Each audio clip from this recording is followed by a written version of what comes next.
السلام عليكم ورحمة الله وبركاته. أعوذ بالله من الشيطان الرجيم. بسم الله الرحمن الرحيم. وما محمد إلا رسول قد خلت من قبله الرسل أفإن مات أو قتل انقلبتم على أعقابكم ومن ينقلب على عقبيه فلن يضر الله شيئا وسيجزي الله الشاكرين.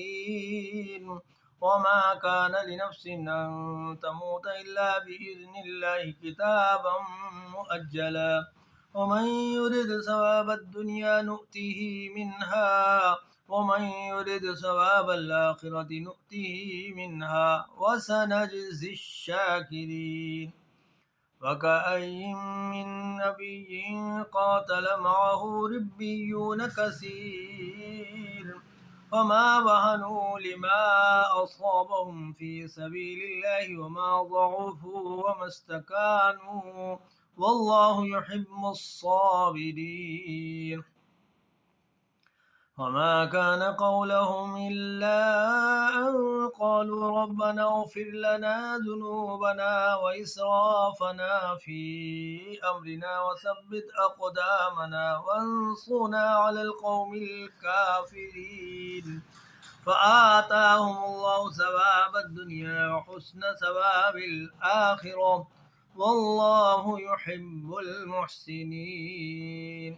يا أيها الذين آمنوا إن تطيعوا الذين كفروا يردوكم على أعقابكم فتنقلبوا خاسرين بل الله مولاكم وهو خير الناصرين.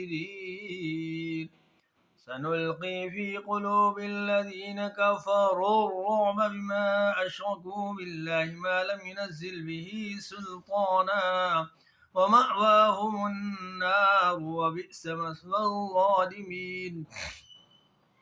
ولقد صدقكم الله وعده إذ تحسونهم بإذنه حتى إذا فشلتم وتنازعتم في الأمر وعصيتم من بعد ما أراكم ما تحبون منكم من يريد الدنيا ومنكم من يريد الآخرة ثم صرفكم عنهم ليبتليكم ولقد عفا عنكم والله ذو فضل على المؤمنين إذ تصعدون ولا تلبون على أحد والرسول يدعوكم في أخراكم فأثابكم غما بغم لكي لا تحزنوا على ما فاتكم ولا ما أصابكم والله خبير بما تعملون.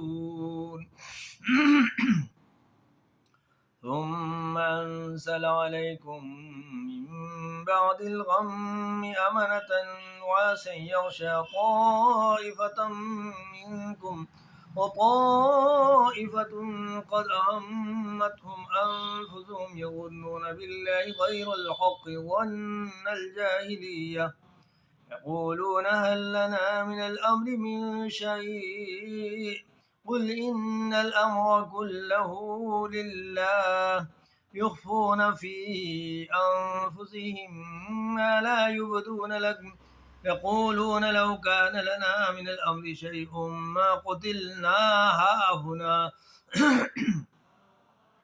قل لو كنتم في بيوتكم لبرز الذين كتب عليهم القتل إلى مضاجعهم وليبتلي الله ما في صدوركم وليمحص ما في قلوبكم والله عليم بذات الصدور. إن الذين تولوا منكم يوم التقى الجمعان إنما استزلهم الشيطان ببعض ما كسبوا ولقد عفى الله عنهم إن الله غفور حليم. صدق الله العظيم.